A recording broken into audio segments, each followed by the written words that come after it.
안녕하십니까. 신인경의 국방TV 안보 브리핑입니다. 자, 오늘도 우리 대한민국을 둘러싼 여러가지 안보 현안, 그 중에서 굵직한 소식들 간추려서 브리핑 해드리도록 하겠습니다. 오늘 정말 큰 뉴스들이 있습니다. 정부가 결국 청해 부대를 죽음의 바다인 호르무즈 해협으로 파견하기로 해서 큰 논란이 일 전망입니다. 정부가 호르무즈 해협 파병을 결정했습니다.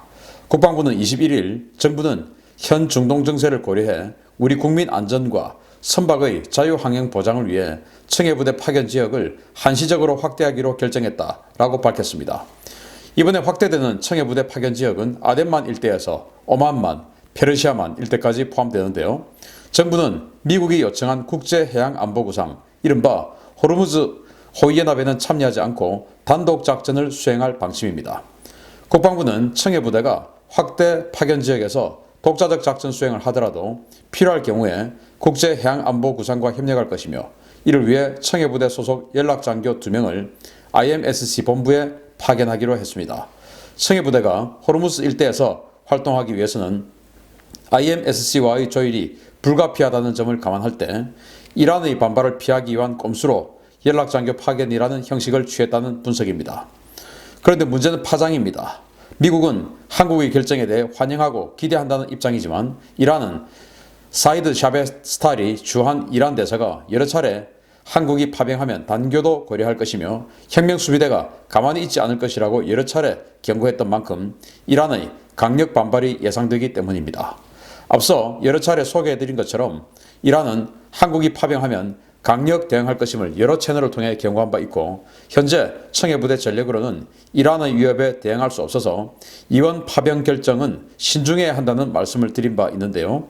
이번 결정이 과연 어떤 파장을 불러올 것이고 우리 장병들을 얼마나 위태롭게 할지 우려와 분노를 금할 수가 없습니다.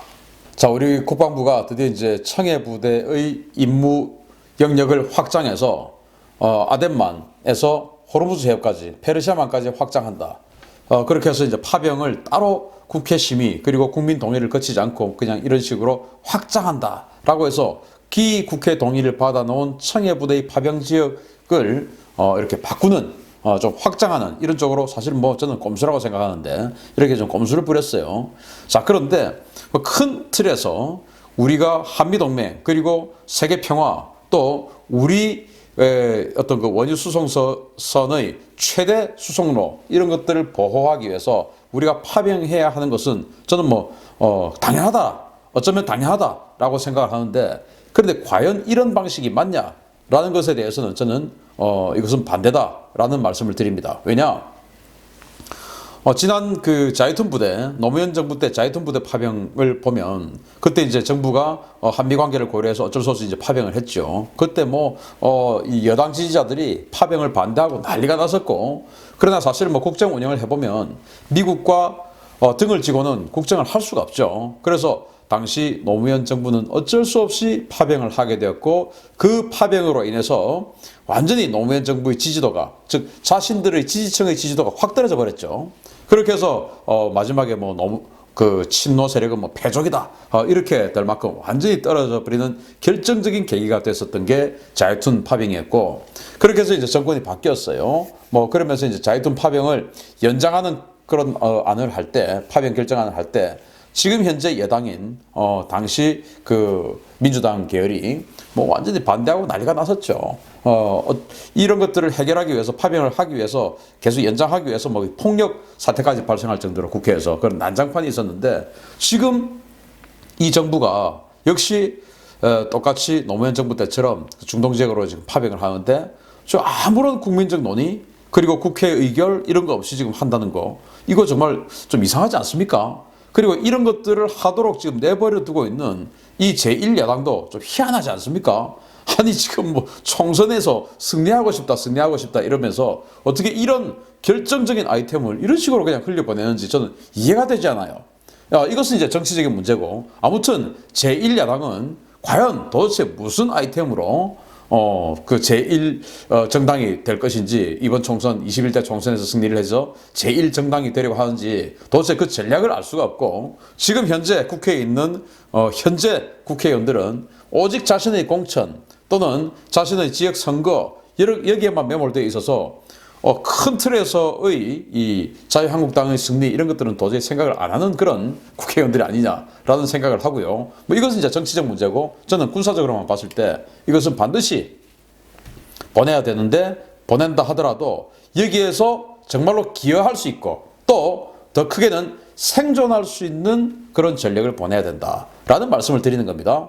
자, 이 지역의 위험성을 모르면 뭐 보내든지 말든지 또 보내라 뭐 이런 이야기들을 쉽게 할 수가 있죠. 그런데 저는 이 지역의 위험성을 너무나 잘 알고 있고 제가 신인균 국방TV를 통해서 정말 여러 차례 청해부대 강감차남, 청해부대 왕건함이 과연 이 지역에서 생존할 수 있느냐를 정말 몇 달 전부터 여러 차례 지금 계속 보여드리고 있습니다. 그 말은 여기가 정말로 위험하다. 그리고 정말로 위험하다는 것을 지난번 미군 기지 아르빌과 그 미군 기지를 향한 알 아사드 기지를 향한 탄도미사일 공격을 통해서 우리는 정말로 확인할 수 있었습니다. 이런 지역에 과연 우리 청해부대 이 충무공 이순신급 구축함이 가서 생존을 할 수 있느냐? 생존 못하죠. 지금 여기는 이제 이렇게 되면 크게 세 가지 종류의 파병 세력이 가는데 미국을 중심으로 해서 영국, 호주, 캐나다 이런 그 나라들 뭐 이른바 파이브 아이즈 국가들이죠. 그게 이제 우리나라가 지금 끼냐 마냐라고 하다가 우리 독자적으로 가겠다는 것이고 그리고는 이제 프랑스를 중심으로 한 유럽 국가들이에요. 뭐 덴마크, 벨기에, 독일 이런 나라들이 또 꾸려진 이 유럽 나라들 이런 식으로 해서 두 그룹으로 나누고 그리고 이제 일본과 한국처럼 독자적으로 작전하는 그룹인데 사실 이제 여기에 한국은 이 미국 그룹과 아주 깊은 유대 관계를 가지지만 형식적으로 내용적으로는 깊은 유대 관계를 가지지만 형식적으로는 독자적인 형식을 취한다 이렇게 알려져 있는데 이거 과연 이란이 모를까요? 당연히 알겠죠. 자 그러면은 이란이 제가 여러 번 말씀드리지만 이란이 이 프랑스, 독일, 벨기에, 덴마크 이런 유럽 국가들 그리고 미국, 영국, 호주, 캐나다 이런 영연방 계열 그리고 미국을 비롯한 이 파이브 아이즈 국가들 이 국가들 중에서 정말 이란이 자신들의 혁명 수비대의 의지를 한번 보여주겠다라고 해서 하나를 정말 타겟을 삼아서 공격하자라고 마음먹었을 때 누구를 하겠습니까? 저는 대한민국이 선택될 가능성이 아주 높다고 생각합니다. 그러면 과연 우리 왕건함 그리고 앞으로 가게 될 대조영함, 문무대왕함, 충무공 이순신함, 최영함 이런 군함들이 과연 그 초공동 어뢰 후트 시속 300노트로 달려오는 그 후트 막을 수 있습니까? 탐지나 할 수 있습니까? 못하죠. 그리고 그 호르무즈 해협 일대 기역자로 빽빽하게 배치가 된 지대함 탄도미사일 그리고 지대함 장거리 순항미사일 이런 것도 우리가 막을 수 있는 능력 됩니까? 없죠. 그런데 어떻게 여기다가 320명의 장병을 태워서 그러한 사정거리 내 우리 장병들을 밀어넣는단 말입니까? 그것을 또 어떻게 국회 동의, 국민 동의 없이 이렇게 할 수 있단 말입니까? 이거 정말 이것을 묵과하고 있는 우리 국민들도 이해가 안 되고 이것을 이런 식으로 어물쩍 넘어가고 있는 저는 제1야당들 정말 무자격자들의 집단 아닌가라는 생각이 들 정도입니다. 참 희한합니다. 그래서 지금이라도 다시 이 부분에 대한 강력한 어필이 있고 이것에 대한 이 부분에 대한 정말로 우리가 세계 평화와 한미 동맹에 기여하면서 우리가 안전할 수 있는 게 뭐냐? 예를 들면 제가 전에도 말씀드렸던 것처럼 P3C 대잠 초계 전대를 보낸다든지 아니면은 F-16 전투기 편대를 보낸다든지 이런 것들로 대체를 할 수는 없는가? 이런 것들을 한 번 더 살펴보았으면 한다라는 말씀을 드립니다. 이런 식으로 그냥 넘어가서 안 된다. 아니, 참 제1야당 정말 참 어이가 없습니다. 자, 두 번째 소식입니다. 정부가 북한에 우리 국민을 인질로 주고 싶어 안달이 나 있는 것 같습니다. 미국이 거듭된 우려와 경고에도 불구하고 우리 국민의 북한 개별 관광을 밀어붙이고 있는 정부가 북한 비자를 받고 중국 여행사를 이용하면 문제가 없다는 논리로 개별 관광을 추진하고 있어 논란이 되고 있습니다. 정부가 검토 중인 북한 개별 관광 방안은 육로로 금강산, 개성을 방문하는 방안, 중국 등 제3국 여행사를 통해 평양과 원산을 방문하는 방안, 제3국 여행사가 주관해서 접경 지역을 패키지 투어 형식으로 들어가는 관광 등 세 가지입니다. 통일부 당국자는 전 세계 국가들이 북한 개별 관광을 하고 있으니 그런 방식에 준해서 하면 될 것이다 라면서 중국 업체가 한국인만을 대상으로 하는 관광 상품을 만들 가능성이 크고 그 상품을 담당하는 안내원을 대상으로 중국 업체가 안전교육을 적절하게 시킬 것이라고 밝혔습니다. 전문가들은 정부의 이 같은 발상에 대해서 제3국이 지켜줄 테니까 목숨 걸고 오지 탐험하라는 격이라며 강력 반발하고 나섰습니다. 오토 원비어 사건이나 박광자 씨 피살 사건에 대한 사과와 재발 방지 약속을 하지 않은 북한에 자국민 관광객을 밀어넣으면서 안전대책은 중국 여행사에 맡긴다는 발상이 정부 당국자 머릿속에서 나왔다는 것이 충격이라는 겁니다. 전문가들은 또 북한 개별 관광이 북한의 제재 우회를 덮고 비핵화를 더욱 어렵게 만든다는 국제사회의 우려를 살 수 있다 라면서 정부의 북한 개별 관광 추진의 위험성을 경고하고 있는데요. 정부는 이러한 우려에도 불구하고 주한 미 대사를 조선 총독에 비유하며 대북 관광 관철을 위해서라면 미국과의 대립도 불사하겠다는 입장이어서 도대체 정부가 무슨 생각으로 이러한 태도를 보이고 있는지 비난의 여론이 높아지고 있습니다. 참 희한하죠. 지금 미국이 분명히 해리스 대사의 입장은 미 국무부의 공식 입장과 같다라고 이야기했고 해리 해리스 대사는 한미 워킹 그룹과 이 문제를 같이 조율해서 같은 스텝으로 나가야 된다라고 이야기를 했습니다. 그런데 우리 통일부는 그건 미국 니네들 말이고 우리는 이거는 한미 워킹 그룹 논의 사항 아니다라고 생각해 라고 지금 이렇게 이야기를 하고 있습니다. 그 말은 미국 니들 말 안 듣겠다. 우리 의논 안 해. 이 말이거든요. 그러면서 이제 뭐 캐나다, 영국, 중국 이런 나라들은 지금 개별 관광 가고 있지 않느냐라고 이야기를 합니다. 맞습니다. 가고 있습니다. 그런데 캐나다, 영국, 중국 이런 나라들은 북한과 수교국입니다. 대사관이 평양에 있어요. 그런 나라입니다.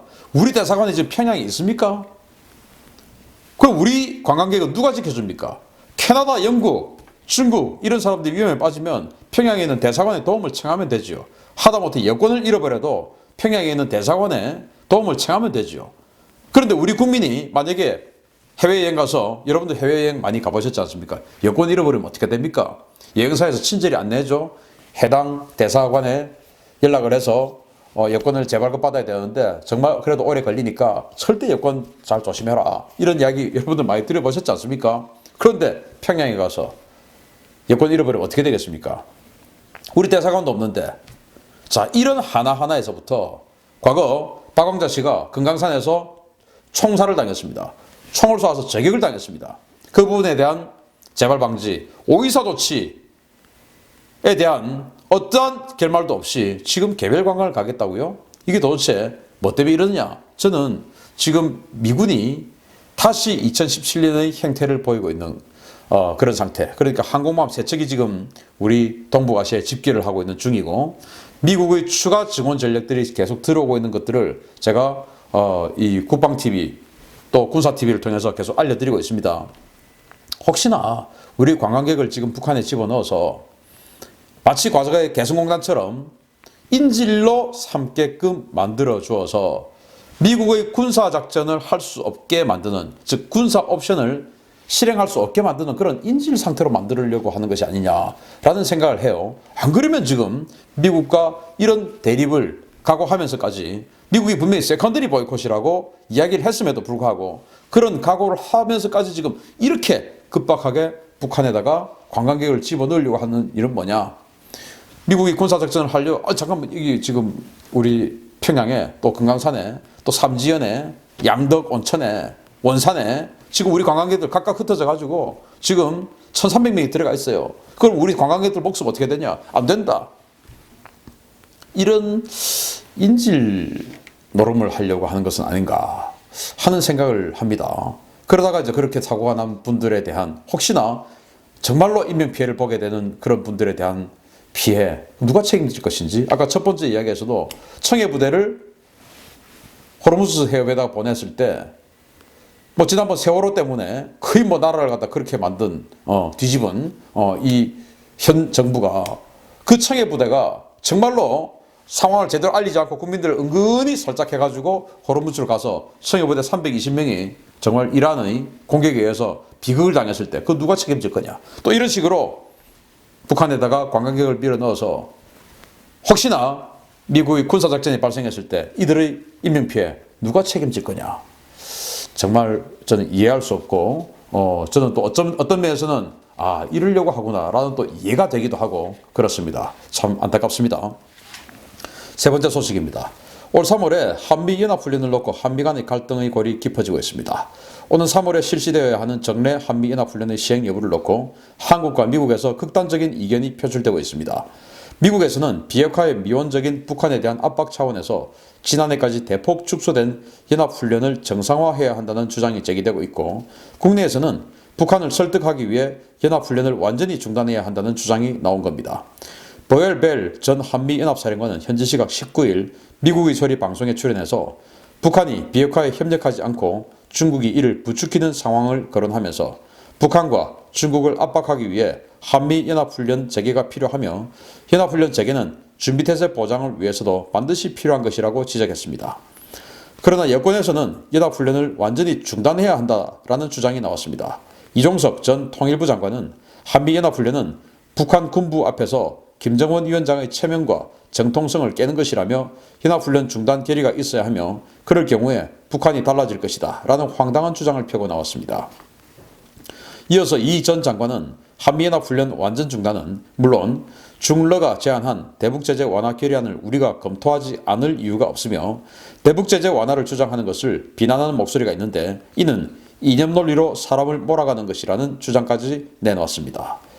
이 같은 논리에 대해 국방부는 3, 4월 훈련은 한미가 협의해 조정된 방식으로 하게 될 것이라는 원론적인 입장을 내놨습니다.